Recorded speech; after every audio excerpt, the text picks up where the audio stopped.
Okay, Assalamualaikum and good morning.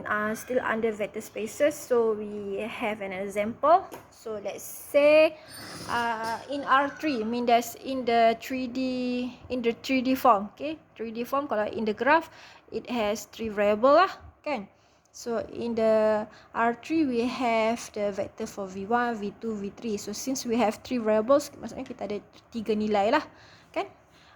So and we have also the vector V. Okay, so in this question, the question asks, show that the V is the linear combination of V1, V2 and V3. So dalam soalan ni dia suruh show V ni adalah linear combination for the V1, V2 and V3.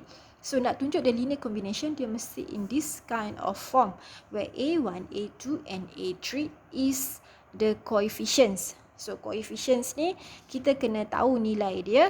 After we know the values, okay, then we can show that the V is a linear combination of V1, V2 and V3.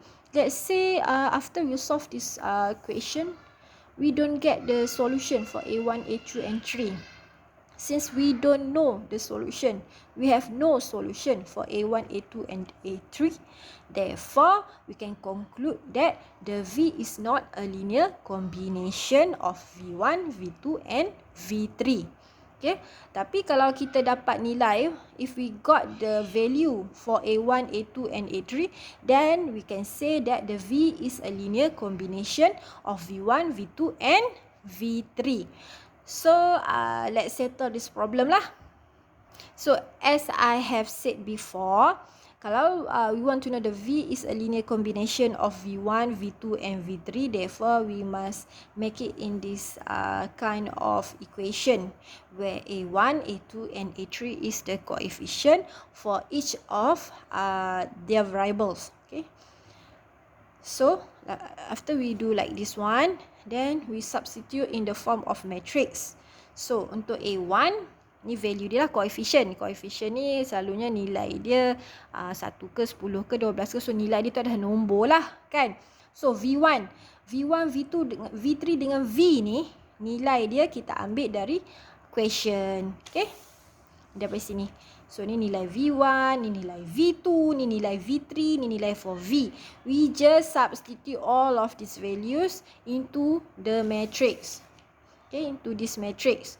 Okay, A1 ni untuk the A1 is the coefficient for the V1. A2 is the coefficient for V2. A3 is the coefficient for V3 and this one is the V. Okay, so then we turn it into the linear system. Bila turn linear system jadi macam ni lah. So untuk A1, okay, tengok untuk V1, V2, V3. Okay, so A1 dia 1, A2 dia 1, A3 dia pun 1. So yang paling atas ni nilai dia adalah 2.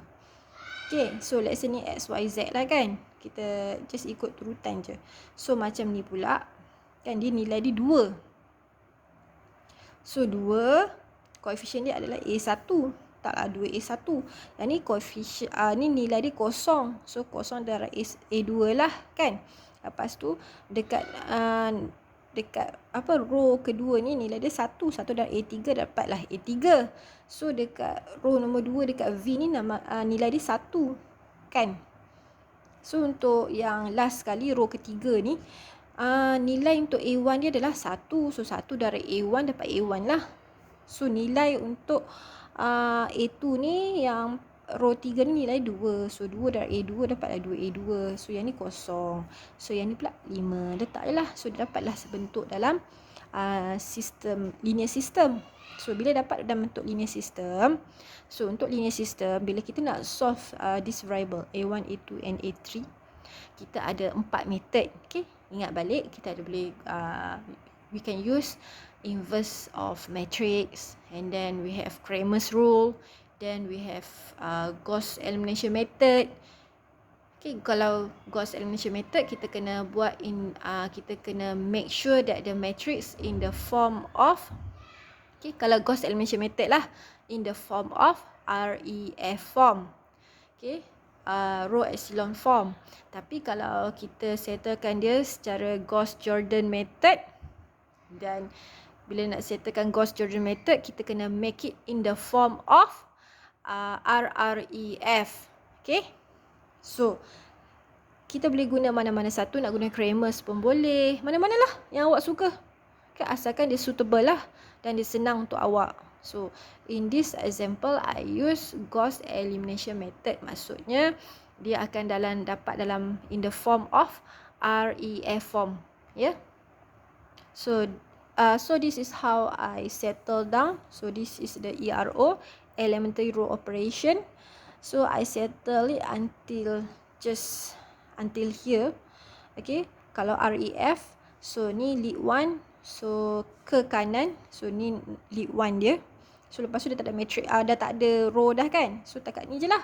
So untuk REF, we can have other values for the for its column lah. Untuk lead 1 ni kan, dia boleh ada values for along this column.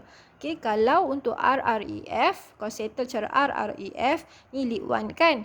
So dia these two numbers, these two entry must be 0. Okay, macam ni lah. Yang tengok ni nombor 1. So bawah dia semua 0. So kalau nak settlekan cara RREF, which is the Gauss-Jordan method, dua nombor ni 0. So yang ni tak apa kan, tinggal je lah. So it is so yang tu kalau kita buat sini 0, 0, so yang tu adalah bentuk RREF form. Maksudnya kita settle cara Gauss-Jordan method. But since we only solve it like this one until here, we have the values other than the lead 1, we have these values for this column. So this is the REF form which we settle cara Gauss elimination method. So we just solve it lah. So we started from the third row. Okay, yang last kali ni, row yang last kita settlekan. So since this is A1, this is A2, this is A3. So A2 kita satu je kan. So A2 minus A3 equals to 3. Okay. Lepas tu kalau row nombor 2 ni, negative 2A2 minus A3 equals to negative 3. So we solve lah dua equation ni. Macam ni saya solve kan. Saya make sure that this equation make it as A2 as the alone function. So lepas dapat A2 ni, saya just let 1 into 2. Okay, then saya settlekan, we got the value for A3. After we got the value for A3, then we insert this value into this equation. So we can have the value for A2 pula. Okay. Ni kan equation 1. So masuk nilai A3 dia. So we can have the value for A2. So lepas tu kita settlekan pula untuk row pertama. Untuk row pertama ni, nampak row pertama ni A1 plus A2 plus A3 equals to 2. Ni kan, daripada row 1, A1 plus A2 plus A3 equals to 2. So kita dah tahu nilai A2 dengan A3. Okay, so kita just insert the values, then we can have the value for A1. Okay, from that we solve it using the Gauss elimination method, we have the value for A1, we have the value for A2, we have the value for A3. So kita ada solution. Therefore, we can say that the V is a linear combination of V1, V2 and V3. Thus, so tulislah bentuk dia. So depan V1 ni adalah coefficient. Coefficient tu kita namakan as A1. V2 ni koefisien depan dia adalah A2. V3 ni koefisien depan dia adalah A3. So, koefisien untuk A3 kita adalah negatif 1. So, letaklah negatif 1, tak payah tulis lah kan.